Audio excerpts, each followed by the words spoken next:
Salut à toutes et à tous, je m'appelle Arnaud Assoumani, j'ai 35 ans et je suis athlète paralympique spécialisé en saut en longueur. Et je suis né avec une petite particularité, c'est que je suis né sans avant-bras gauche. Donc je porte une prothèse pour l'entraînement, la vie de tous les jours.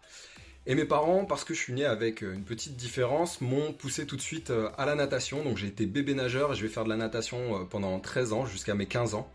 Sauf que réellement ce que je voulais faire, c'était de l'athlétisme. Alors j'ai 5 ans, je regarde la télé, je suis à la maison et je vois pour la première fois de ma vie du saut en longueur. Et il se trouve que c'est le concours en 1991, Carl Lewis contre Mike Powell, et le record du monde est battu.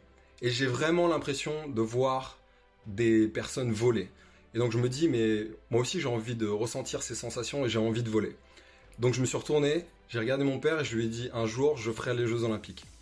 Et ce que je vais apprendre quelques années plus tard, lorsque je serai adulte, c'est que mon père en fait a été dans la cuisine pour pleurer.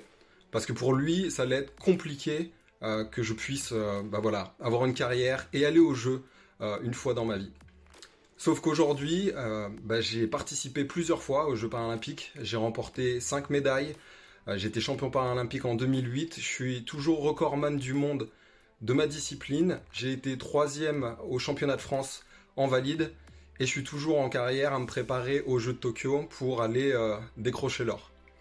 Et en fait, si je suis là aujourd'hui, c'est parce que j'ai plusieurs messages à vous faire passer. C'est qu'on retient généralement plutôt le palmarès, les médailles, les records. Sauf que la réalité, elle est tout autre. Lorsque j'étais à l'école, j'ai vécu du harcèlement scolaire. Quand j'ai commencé à progresser et à gagner des compétitions et à être à haut niveau, on m'a mis beaucoup de bâtons dans les roues. J'ai eu énormément de blessures, quasiment chaque année avec des blessures. Donc des échecs à répétition et il a toujours fallu que je me relève. Et ça a été possible grâce à ma famille, à mes amis, à tout mon entourage, à mon équipe avec laquelle je travaille, avec des gens de confiance, mais aussi grâce à l'école, grâce à d'autres passions que j'ai comme la musique à côté. Et donc ce que je veux dire, c'est que ce n'est pas parce que vous avez une différence, c'est pas parce que ça va être plus difficile pour vous d'y arriver que ce n'est pas possible d'y arriver et de réaliser votre rêve ou vos rêves. Comme je vous l'ai dit plus tôt, je me prépare toujours pour les Jeux de Tokyo. Alors ils ont été décalés, ça devait être cet été normalement, et avec le Covid, ça a été reporté à l'année prochaine. Donc on espère tous qu'ils vont avoir lieu. Sauf que je me suis blessé cet été. Une assez grave blessure qui va me prendre plusieurs mois pour revenir à mon plus haut niveau. Malgré tout ça, malgré toutes les difficultés, je suis persuadé que j'irai décrocher la médaille d'or à Tokyo. Et tout ça, cette confiance, elle n'est pas née du jour au lendemain. Ça a été, comme je vous l'ai dit, grâce à mon équipe, grâce à mes proches. Bien sûr, la volonté d'y arriver, le travail, l'expérience. Mais vous devez croire en vous malgré les difficultés parce que le monde est difficile. Et la différence que j'ai, moi je suis persuadé que c'est une force.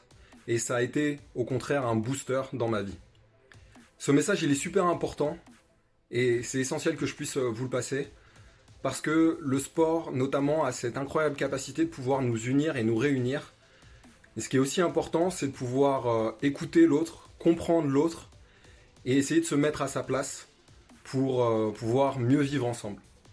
Je remercie la mairie du 16e de m'avoir offert l'opportunité de pouvoir vous parler. Et puis surtout, faisons de notre différence une force. À très bientôt, prenez soin de vous et croyez en vous.